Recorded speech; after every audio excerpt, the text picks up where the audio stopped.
This morning on Studio 5 News, 5 Tips Live, we will be talking about stress in your life and how it can impact your daily routine. Joining us now is Editor-in-Chief of Success Magazine, Bill Jones. Bill, thanks for joining us. Thanks for inviting me, Tracy. Let's first begin with the basic question. What is stress? Basically, stress is the way your body reacts to any kind of demand or task. So, you are saying that there is good and even bad types of stress? Yes. If your teacher reminds you that you have a project due tomorrow, and you start freaking out, that is an example of bad stress. If you were put in the same situation, but you raise your hand and say, "Here is my project," that is an example of good stress, as you don't have to worry or stress about turning it in tomorrow. Also, one thing that I think that many people don't know how to tell if they are stressed.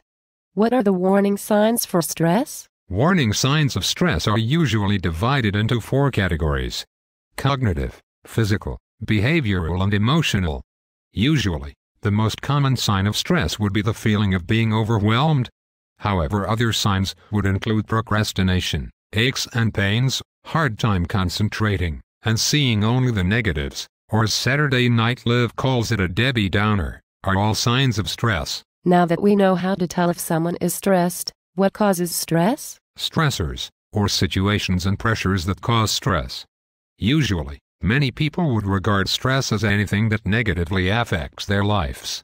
But, stress is really anything that puts pressure on you.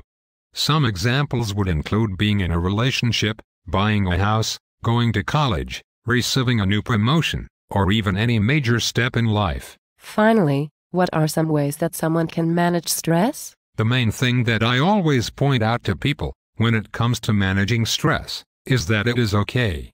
Everyone faces it. Also, by changing the way you react to stress, automatically reduces your stress.